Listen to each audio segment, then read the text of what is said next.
tots i benvinguts a Harry Potter en català. Aquest vídeo el vull dedicar a parlar de Harry Potter, el 20è aniversari, el retorn a Hogwarts, que és la reunió que tindrem disponible el dia 1 de gener a HBO Max. Però què és el que podem esperar d'aquest retrobament després de 20 anys del primer aniversari de Harry Potter i la Pedra Filosofal? Doncs el que sabem fins ara és que bàsicament tractarà de com es va produir aquesta pel·lícula, com va començar el món màgic, ens oferiran entrevistes entre els diferents actors que estan convidats a la reunió i reviurem moments molt màgics com poden ser balls, encanteris, moments de gravació de les escenes, entre molts altres. Fins ara tot ens semblava molt bonic, tot sonava molt bé, però malauradament tenim una molt mala notícia a la reunió i és que no han convidat a la J.K. Rowling.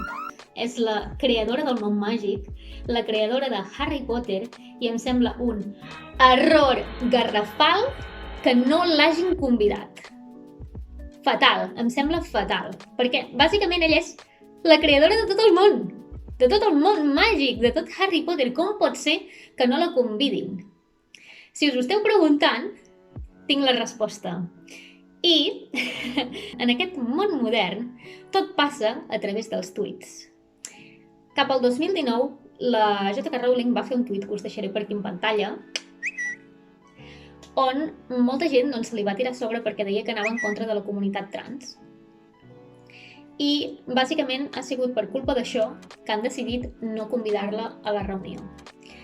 Jo no em vull posar en polèmica, no diré si està malament o està bé el que ha publicat, però simplement pel fet que ella és la creadora del món màgic em sembla un error molt gros no haver-la convidat a la reunió. Tot es basa en les seves històries. Ella ha creat la història, el món i tots els personatges. Llavors em sembla una persona clau que hauria d'haver estat convidada i em sembla molt malament que no se la tingui en compte. Si us esteu preguntant com va reaccionar els actors de Harry Potter després del tuit de la J.K. Rowling, doncs ja us dic ara que hi va haver-hi bastants posicionaments. Tenim els actors que van donar vida en Harry, en Ron i la Hermione, que es van posicionar en contra d'ella i van fer aquests diferents tuits o aquestes diferents declaracions a diferents mitjans. Us els deixaré també per aquí a la pantalla. Per un altre costat tenim l'actor que va donar vida en Voldemort i l'actor que va donar vida en Hagrid, que es van posicionar a favor de la J.K. Rowling i van fer les següents declaracions que també us deixaré per aquí a la pantalla. Com he dit abans, jo no vull posicionar en aquest tema, simplement em sembla malament que no se l'hagi tingut en compte perquè és la creadora de Harry Potter i de tot el món màgic i a la resta ja us deixo que considereu vosaltres si esteu a favor del tuit que va fer, si esteu en contra del tuit que va fer i sisplau, deixeu-me els comentaris per aquí sota què us sembla que la J.K. Rowling no hagi estat convidada a la reunió. Si penseu com jo o creieu que ha sigut una bona mesura. Però, molt important, qui podrem trobar de convidats al retrobament després de 20 anys del món màgic de Harry Potter? Evidentment, tindrem convidats al trio de oro, que són en Daniel Radcliffe, en Rupert Grint i l'Emma Watson. Harry Potter, Ron Weasley, Hermione Granger. De tots els actors i actrius que estan convidats a la reunió, a mi, sincerament, els que em fan més il·lusió són l'Helena Bonham Carter i en Tom Felton. Per què? Doncs, soc molt fan de la Bellatrix Lestrange a les pel·lícules de Harry Potter. Trobo que té una actuació impecable, és una personatge tan macabre que sincerament em xifla, m'agrada moltíssim i com a actriu ella també m'agrada molt, llavors estic molt contenta de que vagi a la reunió, tinc moltíssimes ganes de veure què és el que passa i ja s'ha escapat que hi haurà alguns moments molt Bellatrix que sorprendran a tothom.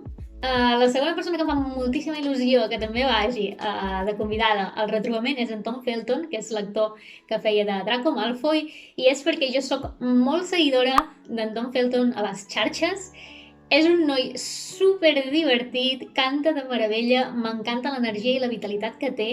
És brutal, tinc moltíssimes ganes de que hi vagi. A més, crec que és una de les persones, si el seguiu a xarxes socials, veureu que és un dels personatges que a hores d'ara continua visquent el que és Harry Potter. S'estima com no hi ha cap altre actor que s'estimi. Tinc moltíssimes ganes i no puc esperar a que tingui moments dedicats només per ell. Altres personatges que tinc moltíssimes ganes que apareguin i sentir les seves opinions i veure's parlar i veure com han canviat són el noi que va fer de Neville Longbottom, la noia que va fer de Luna i la noia que va fer de Ginny Weasley. Altres actors que també tinc moltíssimes ganes de que apareguin a la reunió són en Jason Isaacs, que us en deixaré alguna foto per aquí. Tinc moltíssimes ganes de que aparegui perquè és l'actor que fa de pare d'en Draco Malfoy, en Lucius Malfoy, i, bueno, jo soc una Ravenclaw, però és que m'encanta la família Malfoy i tot el rotllo Slytherin. Ara anem a passar a parlar de convidats especials que trobarem al retrobament dels 20 anys. Trobarem 3 convidats molt especials i molt clau pel desenvolupament de les pel·lícules.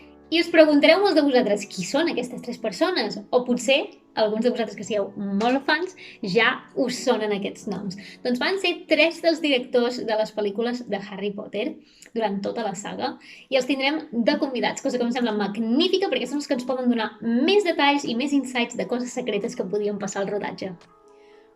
Molt bé, Potterheads, doncs això ha sigut tot per avui. Jo tinc moltíssimes ganes de veure la reunió que ens espera el dia 1 de gener i a més crec que serà una molt bona oportunitat perquè això obrirà moltes portes a crear molt més contingut de Harry Potter, ja siguin sèries, videojocs, curs, programes i sobretot més contingut a Wizarding World. Ens veiem a la propera i malifeta feta!